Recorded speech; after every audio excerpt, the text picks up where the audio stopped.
Welcome back to We Know Scripted TV, where today we know Yellowjackets bonus coverage. We're here with an interview with Warren Kole. I'm very excited. My name is Grace Leeder, but of course I'm not alone. I'm here with Jess Sterling. Jess, how you doing? Very, very excited, Grace. This feels like a dream come true. Once upon a time, we talked about what if we got to chat with Jeff? You know, what if we got to ask him about, the hard-hitting questions about him calling weed chronic, about the book club. Once upon a time, we dreamed of this moment, Grace. Yeah. I'm so happy it happened. So we won't waste too much time up front here before we get to our interview with Warren Kole. We'll sit down with him for a few minutes. I'm very excited. And perhaps we should just, anything else we should set up just before we throw it over? No, go enjoy the interview. It was a really fun time. And go check it out. We'll see you on the other side. Warren, thanks for being here. We're with RHAP. We know scripted TV. We know Yellowjackets. I do want to apologize. We did trick you a little bit into coming. We did book this as a book club meeting, which means there's no book club. What? Well, sorry. Apologies. Wait, there's no book club? Did you know that would go so viral? Like it was so memeable. Did you see that coming? No. I mean, once I read it, it obviously came off as really funny and a good button on that scene and a really efficient line for a lot of reasons. And once we did it, maybe there was like a tacit agreement or an understanding with me, at least, on how to hook into Jeff a little bit. And he's not intentionally funny or anything. It's just the circumstances and how he's handling it and who he is. It's kind of funny. Mm-hmm. He's very funny. So with the reveal of the scientists and the tape, Jeff finds out that there are things about Shauna's time in the wilderness that he's not privy to, he doesn't know about. How do you think he feels about that in this moment in time? I hesitate to answer these questions, and I'm not being coy with you or anything. It's really, my job is between action and cut, and you guys, you guys dissect this. I've watched your recaps with a scalpel. You get the whole picture, and you love to talk about it, and I think that's awesome. But for me to redefine what you think of what's going on, or to contradict it, or tell you what I think, why would I take that away from you? Why would I ruin that? Okay, that's totally fair. I know we're here to talk about it. No, it's okay. And answer your question. But maybe it's sweeter not to. It's very fun. Can we? I feel like part of that too is that I presume what Jeff thinks about it is potentially coming. That's sort of we're in I think a very pivotal moment at the. I love the scene with you and Callie. I think it's really tremendous. And we were talking about this before in terms of what questions asked, and we were talking a little bit about Jackie. And I do feel like there's a lot between Jeff and Jackie specifically that we never get to see. We're mostly through, I think rightly so, fairly so, we're mostly with Shauna and Melanie Linsky's point of view. So I know you just said but I'm going to try to go before everything leading up to the moment that we get to at the end of this episode, which is how much do you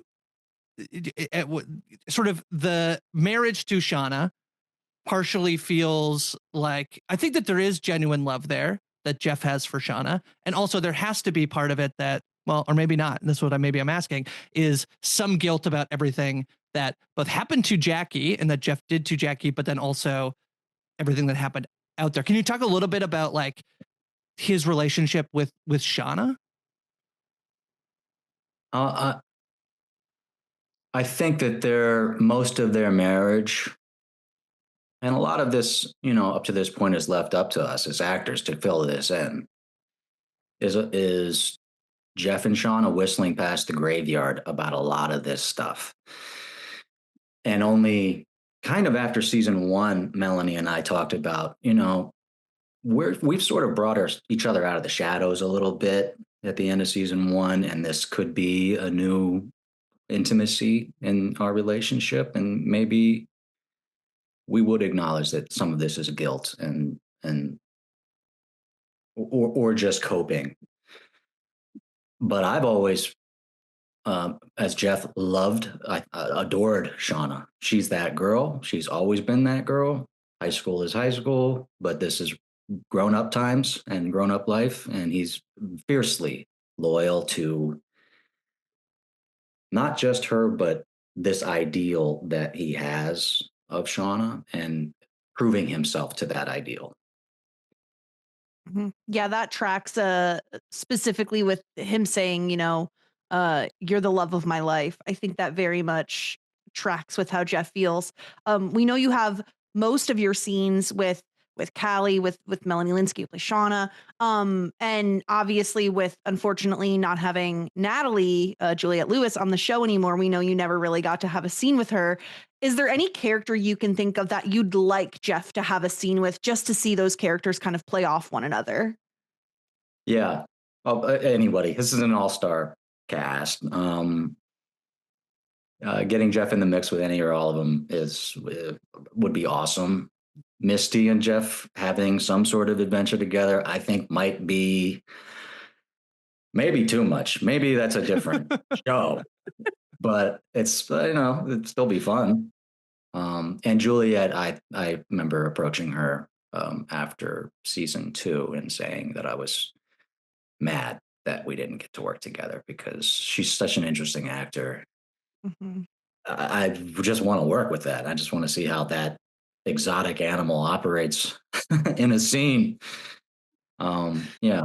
I think Melanie is good. Yeah. Great partner. Yeah. And Sarah DeJarnette, who you're working with as well. I feel like that, again, as I said, this is and I feel like the two of them are now sort of like, in it. I feel like in this moment that Callie brings to Jeff. I would love to see you and Christina Ricci, because when I was talking with Christina Ricci before the season, she was talking about how she doesn't actually think she's that strong at the comedic side of things, which I think is ridiculous, but it's interesting, as you say, like, you don't play it for comedy necessarily. I feel like that's how she is approaching Misty as well, and in an essence makes it so funny because she is being deadly serious. So I do feel like that would be an incredible dynamic for the two of you. Yeah, she's so rooted in this character and she's so earnest with what she's pursuing. She doesn't have to find the funny. It's just there, and her sincerity of her intentions as a Misty. I often feel not bad for the sort of 90s cast in terms of the level of like makeup and stuff that they have to go through to look quite as intense. Like Steven Kruger must have been, I think he looked like he was suffering. He probably actually was suffering for how much makeup he did. You finally got to, I think, probably sit in some makeup chair, unless you got actual bed bugs before the episode that filmed. No, I'm not method like that.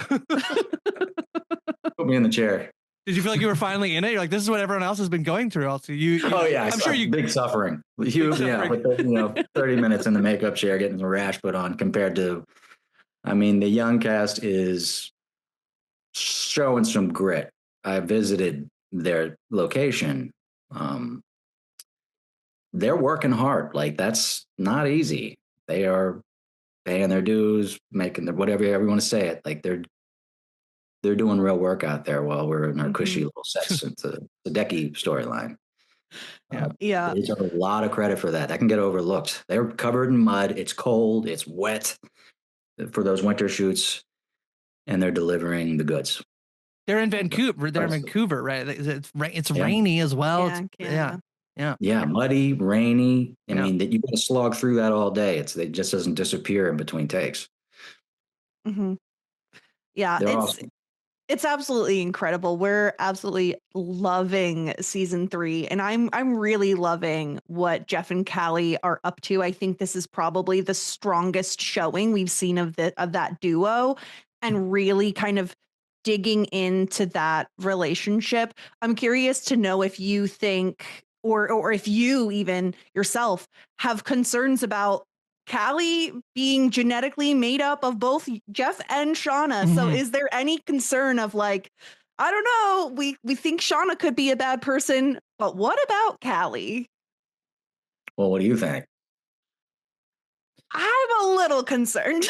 Yeah, I think there might be some signs, some signs of the apple not falling too far from the tree there, of course. Mm-hmm. I think this last episode, I mean, we got a little bit, Warren, a little bit of, I feel like we got some pushback recently when I feel like there's been a debate about whether Jeff is a good guy or not. Okay.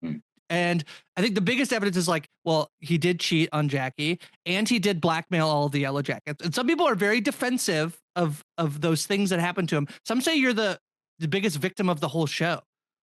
And some people, Jeff is the biggest victim.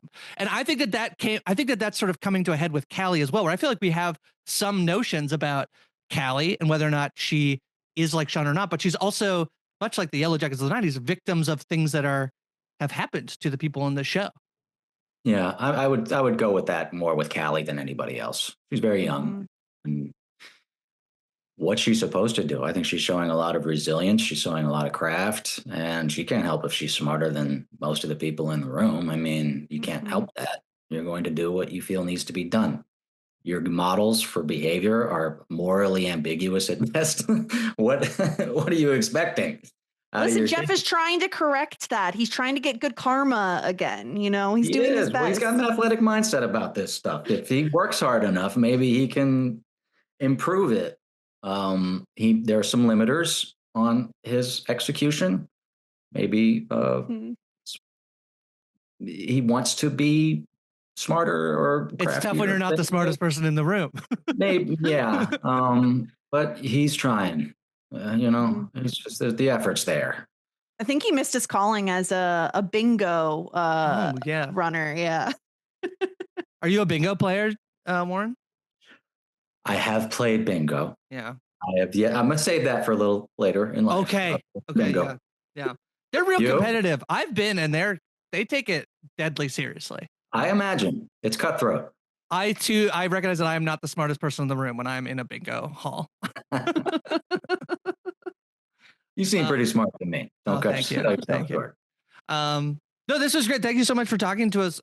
Anything you want to tease? You probably can't tease us with anything that's coming. We're very excited to see what comes next. I think this was so important. And I just want to I do think we've appreciated you for, I think mostly the comedic, like what Jeff brings to it. I do think this was incredibly well acted scene, and I think changes a lot and gets us really excited and hooked in to this particular to see what comes next. So I'll say this: going. You have good reason to be excited. Good. The roller coaster has reached its climb, and the fall is coming. It's going to be a great ride from here on out. It's going to be a fun run to the end of this season. That's very exciting. I'm still holding out hope that we get a Jeff musical moment, because him listening to like F the Police last season. Oh, okay. I thought you meant singing. I was like, you really don't. Not necessarily. Just more like anytime he puts on a song and jams out, I'm right there with him. So fingers crossed. I'll feel out the producers for next week. Edit it in post. All right. Thanks for joining us, Warren. Thank you for having me. I really appreciate it. All right. Good luck to you. Thank you. All right. Jess, he's so nice. He's so kind. Yeah. He's so kind. And I appreciate that he did mention like Jeff tries his best and he's unintentionally funny. I think it's one of your and my favorite things about Jeff. Yeah, he's being deadly serious, and then it's very funny. I talked about this about Christina Ricci, and I'm really noticing it with Misty this season, but it's especially true of. And hopefully we get obviously we've had small scenes with Misty and Jeff, but a grand adventure with Misty and Jeff, sign me up. Yeah. All right. Very fun interview with Warren. Even if he's stonewalled us a little bit, but that's what we have to look forward to is what Jeff is thinking. He doesn't want to ruin the illusion for us. So we'll watch the show to keep going. But I thought very, very fun. And he's just so kind. And maybe he said he is a We Know scripted or We Know Yellowjackets listener. He might have been talking about recaps in general. Might not be talking about us, but taking this win. We're taking this win and we're running with it. I think every episode I'm going to say this is a Warren Cole endorsed podcast. Approved by Warren Cole. Appreciate Warren coming on to chat with us. Hope folks listen to. This is the first time you're checking us out because we're chatting with Warren Cole. This is We Know Scripted TV. This is We Know Yellowjackets. Make sure you're subscribed. WeKnowScriptedTV.com. Search for We Know Scripted TV or We Know Yellowjackets in your podcast app of choice. And of course, we're on YouTube as well, where you can catch video episodes. This is an audio only podcast, but it is there is a video available for it as well. So yeah, people should check that out. WeKnowScriptedTV.com. We do recaps of Yellowjackets each week, and sometimes some bonus pods like this one, Jess. Yes. So make sure you're listening and subscribed to everything we have going on so you don't miss a minute of coverage. All right, we'll be back next time. Next up is the Season 3, Episode 8 recap of Yellowjackets. Until then, Linky Boom Boom down.